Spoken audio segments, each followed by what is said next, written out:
ব্রট to you by V-Guard, co-powered by Sensodyne ও ভিমল বলো কথা কেশরী।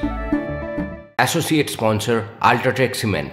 নরেন্দ্র মোদীর নিশানায় কংগ্রেস সমাজবাদী পার্টি। ক্ষমতায় এলে রাম মন্দিরে বুলডোজার চালাবে কংগ্রেস সপা। উত্তরপ্রদেশের জনসভা থেকে বিস্ফোরক প্রধানমন্ত্রী।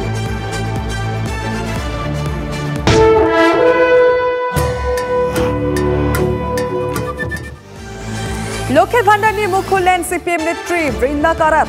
লক্ষ্মীর ভান্ডার প্রকল্প মেয়েদের অধিকার। মমতা বন্দ্যোপাধ্যায়ের ভোটের সঙ্গে এর কোনো যোগ নেই। এটা করের টাকা। মহিলারা মমতা বন্দ্যোপাধ্যায়ের বিরুদ্ধে ভোট দেবেন, লক্ষ্মীর ভান্ডারের টাকাও নেবেন, মন্তব্য সিপিএম এর পলিট ব্যুরো সদস্যের।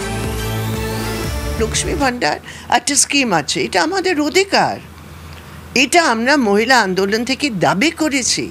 মহিলাদের ডিমান্ড আছে, সেই ডিমান্ডের ভিত্তিতে আজকে মেয়েদের আনপেড ওয়ার্ক, মেয়েদের একটা রেকগনিশন দেওয়ার একটা টাকা দেয় সরকারের ট্যাক্সের টাকা থেকে। কোথা থেকে আসছে টাকা? কোনো সরকারের বাপের টাকা তো নয়, এটা আমাদের ট্যাক্সের টাকা। তো সেই টাকা একটা স্কিম হয়েছে, এটা অধিকার। মমতা ব্যানার্জির ভোটের সাথে অধিকার আছে নাকি? এটা মেয়েদের আন্দোলনের। মমতা ব্যানার্জির বিরুদ্ধে ভোটও দেবে আর লক্ষ্মী ভাণ্ডারের টাকাও নেবে, এটা হচ্ছে ব্যাপার। মমতা বন্দ্যোপাধ্যায়ের বিরুদ্ধেও ভোট দেবে, লক্ষ্মীর ভান্ডারের টাকাও নেবে। নিশ্চয়ই, কেন? লক্ষ্মী ভান্ডার শুধু মমতা ব্যানার্জির নয়, অনেক সরকারে আছে, অনেক ম্যানিফেস্টোগুলোতে আছে।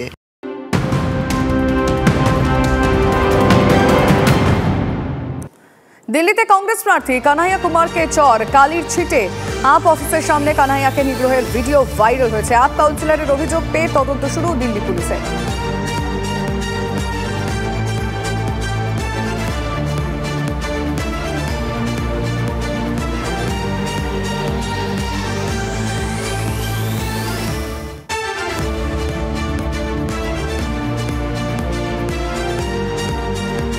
তমলুকে ভোটের 8 দিন আগে অভিজিৎ গঙ্গোপাধ্যায়কে শোকজ করল নির্বাচন কমিশন। মুখ্যমন্ত্রীকে নিয়ে কুমন্তব্যের অভিযোগ নিয়ে আগামী সোমবার বিকেল 5টার মধ্যে জবাব দিতে হবে বিজেপি প্রার্থীকে।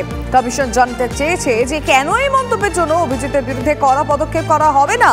যদিও প্রাক্তন বিচারপতির ব্যাখ্যা, তার মন্তব্যের একাংশ তুলে ধরা হয়েছে। প্রাক্তন বিচারপতিকে রুচিবোধ নিয়ে প্রশ্ন তুলেছে তৃণমূল কংগ্রেস। 2000 টাকায় রেখাপাত্রকে কেনা হয়েছিল। মমতা ব্যানার্জি, তুমি কত টাকায় বিক্রি হও?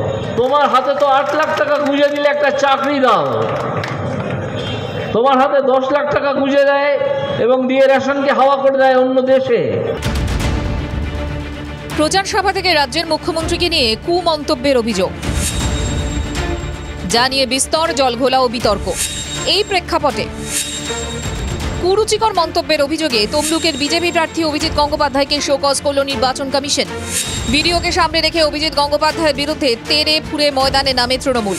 বৃহস্পতিবার তমলুকের বিজেপি প্রার্থীর মন্তব্যের ইংরেজি তর্জমা সহ নির্বাচন কমিশনে অভিযোগ জানায় রাজ্যের শাসক দল। শুক্রবার নোটিশ দিয়ে কমিশন জানায় বিজেপি প্রার্থীর মন্তব্য যুক্তিহীন, বিচার বুদ্ধিহীন, শালীনতার সীমা ছাড়িয়েছেন এবং কুরুচিকর মন্তব্য। 20 মে বিকেল 5টার মধ্যে বিজেপি প্রার্থীকে তার ওই আচরণের কারণ দর্শানোর নির্দেশ দিয়েছে। কমিশন জানতে চেয়েছে কেন ওই মন্তব্যের জন্য অভিজিতের বিরুদ্ধে কড়া পদক্ষেপ করা হবে না। আমি পুরো ভিডিওটা দিয়ে দেখিয়ে দেবো আমি আসলে কি বলেছিলাম এবং তার কি অর্থ। আউট অফ কনটেক্সট একটা কথাকে তুলে নিয়ে যদি জলঘোলা করা হয় তাহলে আমি সেটা বুঝিয়ে দেবো যে আউট অফ কনটেক্সট তুললে আমি অনেক কথা বলতে পারি। রীতিমতো শোকজ করেছে, হ্যাঁ, শোকজ উৎসাহী দেবো। ভিডিওকে সামনে রেখে প্রাক্তন বিচারপতি তথা বিজেপি প্রার্থীর বিরুদ্ধে সুর আরও চড়িয়েছে তৃণমূল।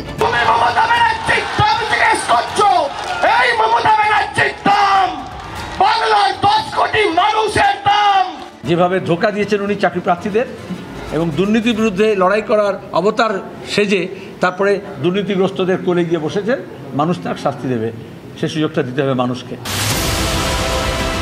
এই বিতর্কে দলীয় প্রার্থীর মতো বিজেপির দাবি মন্তব্যের একাংশের শুধু ব্যাখ্যা করা হচ্ছে।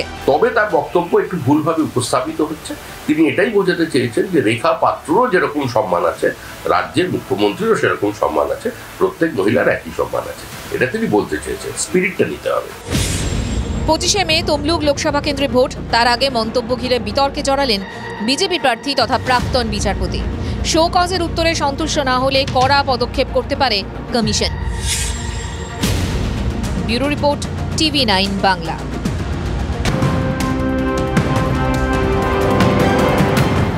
সিকিমের ট্রাফিক নিয়ন্ত্রণে এবার আর্টিফিশিয়াল ইন্টেলিজেন্স, বেপরোয়া গতি, গাড়ির নথি পরীক্ষা সব কৃত্রিম বুদ্ধিমত্তায়।